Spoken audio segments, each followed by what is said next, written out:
Frente 2, módulo 49, é hora de falar sobre os sólidos de revolução. Falar agora direcionado para esse tipo de sólido, porque a gente já está falando de alguns sólidos de revolução há algum tempo. Haja vista o cilindro e o cone, que são dois exemplos dos principais, inclusive, sobre essa importante situação que a gente vai ver aqui agora. O Enem teve um tempo, inclusive, que gostava demais de colocar figuras planas que giravam 360 graus em torno de um determinado eixo, formando assim uma figura espacial. Essa palavra aqui, sólidos, tem a ver com o fato da figura formada ser espacial. Um sólido é uma figura geométrica espacial, e de revolução porque a medida de uma figura plana será usada como um eixo de rotação. Essa área plana vai girar em torno desse eixo, que pode ser considerado uma reta, que faz parte do mesmo plano dessa figura S, e vai gerar um sólido de revolução a partir desse giro. Dá uma olhada nas figuras aí do lado. Na imagem vocês estão vendo aqui duas figuras muito conhecidas, né? O cilindro reto, que é esse aqui, ó, é um sólido de revolução que pode ser gerado pela rotação de 360 graus de um retângulo em torno de um de seus lados. Aqui a intenção dessa figura é mostrar para vocês o seguinte: a figura original é essa que está sendo chamada de região S, que a princípio era uma figura plana, uma figura retangular. De acordo com o que está aqui no desenho, foi tomado como referência um dos lados do retângulo, seu comprimento, por exemplo, para definir o eixo, que é chamado de reta R, e essa figura S, que era plana, pôs-se a girar nesse sentido da setinha aqui, para formar um cilindro cujo raio é a própria medida aqui, ó, da largura do retângulo, e a altura é a própria medida do comprimento desse retângulo que pôs-se a girar. Nessa figura do lado aqui, o cone circular reto também é um sólido geométrico de revolução. Ele é gerado por rotação em 360 graus de um triângulo retângulo, aqui, ó, esse triângulo retângulo em azul, reto aqui, ó. Nesse caso aqui, essa hipotenusa para o triângulo, ela acaba se transformando na geratriz do cone. Um dos catetos acaba se transformando na altura do cone e o outro cateto acaba se transformando no raio da base do cone. Se você imaginar essa figura girando, de forma que a nossa vista não consiga enxergar a diferença de posição que ela ocupa enquanto gira, vai formar o conjunto de todos os pontos ao redor dessa figura e desse giro dessa figura plana, formando um cone circular reto. Essas duas figuras a gente já conhecia. Só que sólidos geométricos de revolução podem assumir as naturezas das mais variadas possíveis, pessoal. Acontece que você tem que levar em consideração que figura plana que pôs-se a girar e, em relação à figura, qual é o eixo que foi levado em consideração. Essa figura aqui, por exemplo, a figura 1, a princípio era um triângulo, que, ao meu ver, ele é obtusângulo, por causa desse ângulo maior aqui, ó. E como escolheu o maior lado como eixo de giro, nesse vértice aqui posto a girar, vai formar esse círculo que serve tanto como base de um cone que formou em cima e um cone que formou embaixo. A gente vai encontrar muito exercício que pede para calcular volume e área dessas figuras. Essa figura 2 é um sólido de revolução obtido pelo giro em torno da base maior tomada como um eixo de a princípio aqui é um trapézio, que a gente não pode afirmar que é equilátero, mas está aparecendo. Olha a figura que é formada a partir desse giro em torno da base maior. Um cilindro no recheio e dois cones na ponta. Essa figura número 3 vem para alertar que o eixo de rotação não necessariamente tem que ser um lado da figura original. Pode ser uma reta que faz parte do mesmo plano dessa figura, porém externa a essa figura. Você vê aqui, por exemplo, você tinha um retângulo, acabou se formando aqui um cilindro, que é o que a gente chama de cilindro vazado, porque esse interior dele aqui é vazio, né? Tem toda essa parte interna não preenchida. E aí aqui acaba sendo uma coroa circular na base, a altura é o comprimento do retângulo e assim vai. Vamos fazer alguns exercícios para a gente poder ter a noção de como que isso aparece nas questões. Número 1, um retângulo de medidas 3 e 4 em centímetros, faz uma rotação completa em torno do seu lado maior. Uma rotação completa em torno do seu lado maior fica definido, portanto, pessoal, que o eixo de rotação completa de 360 graus, vai girar, o eixo de rotação tomado é o lado que mede 4, conforme essa ilustração. Nesse caso, quando esse retângulo girar meia volta, ele vai estar aqui, né, ó, com essas medidas. 4 aqui, 3 aqui. Mas se você pensar que ele girou, você pode definir a partir de agora, então, ó, uma figura que é um sólido de revolução, é um cilindro. Olha aí. Um cilindro cujo raio mede 3 e a altura, que é o próprio comprimento do retângulo, mede 4. Usando π igual a 3,14, a letra A pede a área total dessa figura gerada. A área total de um cilindro, pessoal, é a área da base, que na verdade são duas bases e são dois círculos, mais a área lateral, que é um retângulo de 2πr vezes h. Aliás, desculpa, esse R aqui pode ser o mesmo que esse, tá? Que vale 3 no caso. Só para mostrar uma coisa, aqui pode colocar o 2πr em evidência, aí fica R mais H. Essa aqui é uma fórmula para a gente calcular a área lateral mais a área total de um cilindro. O volume, como a gente já viu outrora, a área da base vezes a altura.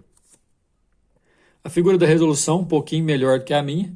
Você vai ter um cilindro de 3 de raio e 4 de altura, que são as medidas originais do retângulo. Na letra A, eu quero a área total, e aqui já está com a fórmula pronta, mas eu expliquei logo ali em cima por que é essa fórmula. 2 vezes 3,14 vezes o raio, que é 3, altura 4 mais raio 3, vai dar 42π, com o π valendo 3,14, a área total 138, no caso centímetros quadrados, tá? A área da base, π vezes raio ao quadrado vezes a altura, π vezes 3 ao quadrado, que é o raio, vezes a altura 4, dá 36π, π 3,14, 113,04 centímetros cúbicos é o volume. Número 2, num trapézio isósceles, a base maior mede 4, a base menor 2 e a altura 1 centímetro. O volume do sólido gerado pela revolução de 360 graus da superfície do trapézio em torno de sua base maior olha aqui o trapézio isósceles. Vamos lembrar, galera, o trapézio isósceles é aquele formado a partir do momento em que você tem base maior paralela à base menor e os dois lados não paralelos são congruentes. O que importa para a gente é saber que a base maior mede 4, que é por onde vai passar o eixo de rotação, a base menor mede 2 e a altura mede 1, correto? Então, no nosso caso, o que é importante? Quando você projeta a altura, aqui nos dois limites do nosso trapézio, você projeta a base maior sobre a base menor sobre a base maior, que daria 2, e como aqui é 4, e o cilindro e o trapézio é isósceles, fica 1 para cada lado aqui, ó. Isso é importante, porque a partir do momento que isso aqui girar, olha o que vai acontecer. Esse triângulo aqui girando ao redor do eixo vai formar um cone, a mesma coisa do de baixo. E a altura do cone é exatamente aquela medida que sobrou, que vale 1. Nesse caso, esse miolo aqui, ó, que é um retângulo, vai girar igual na questão anterior, vai formar um cilindro de altura 2, raio 1. O volume total dessa figura é o volume do cilindro, que é o do meio, mais 2 vezes o volume do cone. O volume do cilindro é área da base, π vezes raio ao quadrado vezes a altura, só que o raio vale 1 e a altura 2, mais 2 cones, e o volume do cone é 1/3 da área da base vezes a altura. A área da base é a mesma base que o cilindro, porém a altura vale 1. E aí a gente consegue resolver a questão somando esses valores. 2π do cilindro mais 2π sobre 3 dos dois cones juntos. Somando tudo, 8π sobre 3, a nossa resposta, letra C. Número 3. Considere o losango cujos lados medem 6 e losango, todos os lados estão congruentes, né? E um dos ângulos mede 60 graus. Vou levar em consideração a figura da resposta já, porém eu vou pedir para vocês olharem para cá, que esse aqui vai ser o nosso losango original, ó. O losango original, os lados medindo 6 e um dos ângulos aqui, ó, medindo 60 graus, igual o exercício está falando. A rotação desse losango em torno de um de seus lados, vamos traçar o eixo aqui, ó, e fazer esse losango girar. Quando ele girar, por exemplo, em meia volta ele vai vir para cá, ó.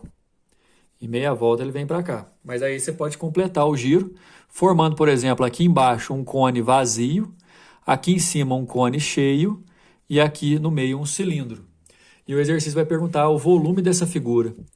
Eu diria o seguinte, se você pegar esse cone aqui de cima, ó, pegar esse cone aqui de cima e tirar ele daqui e encaixar ele dentro desse espaço vazio aqui embaixo, vai ficar exatamente um cilindro cheio, cuja altura vale 6, e aí a gente tem que calcular só o raio aqui, ó, esse raio.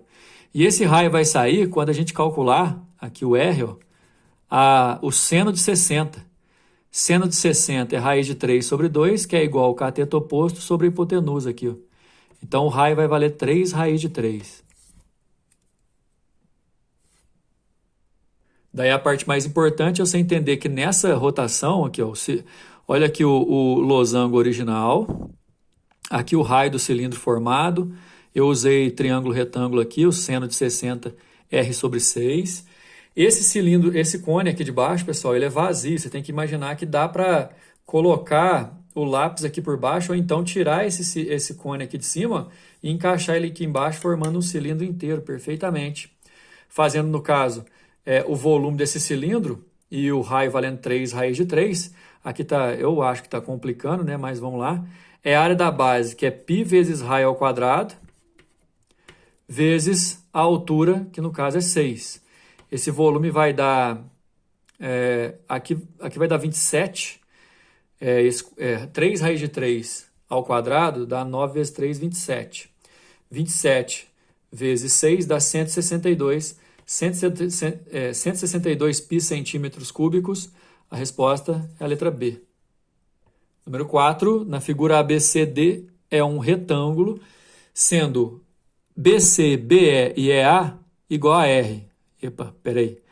BC, BE e EA igual a R. Bom, se é um retângulo também, algumas outras certezas a gente tem. Por exemplo, os ângulos retos, que aqui vale R também, porque os lados opostos são congruentes. Aqui embaixo também vale 2 R's e por aí vai. Determina em função de R o volume gerado pelo triângulo EDC, esse triângulo aqui, ó. E como a gente vai precisar das medidas, já vou colocar aqui direto. Por teorema de Pitágoras, pessoal, aqui vai valer R raiz de 2, o EC, e aqui também vai valer R raiz de 2, o ED. A luz está atrapalhando um pouco, mas olha lá, R raiz de 2. Quando o retângulo dá uma volta completa em torno de AB. Quando ele dá uma volta completa em torno de AB, para pensar que o eixo está passando aqui por AB, ó, e vai girar em torno desse eixo. Quando esse retângulo girar em torno desse eixo, vai formar, basicamente, esquece do triângulo por enquanto, vai formar um cilindro de raio R e altura 2R, certo? E, no caso, a gente quer o volume só do sólido do triângulo, né? Os dois triângulos laranjas, quando eles vão girar, eles vão formar dois cones de altura R e de raio R também. E aí, nesse caso, o volume do sólido formado só pelo triângulo verde vai ser o volume do cilindro total menos o volume somado dos dois cones. Então, a gente tem assim, o volume verde, vamos chamar assim, vai ser o volume do cilindro menos 2 vezes o volume do cone que formou aqui em laranja. O volume do cilindro vai ser π vezes raio ao quadrado vezes a altura, que vale 2R, né? A altura dele vai valer 2R, menos 2 vezes 1/3 da área da base, que é π vezes R ao quadrado, vezes a altura, que é só o R, no caso do cilindro, do cone, desculpa. E aí vai ficar essa expressão para a gente poder dar o volume do sólido formado pelo triângulo laranja em função de R. Essa primeira parte aqui, ó, vai dar 2πr ao cubo, e essa segunda parte dá 2/3 de πr ao cubo. Aí se eu fizer o mínimo múltiplo comum, 3 vezes 2 dá 6, menos 2 dá 4. 4πr ao cubo sobre 3 é a nossa resposta do número 4, ok?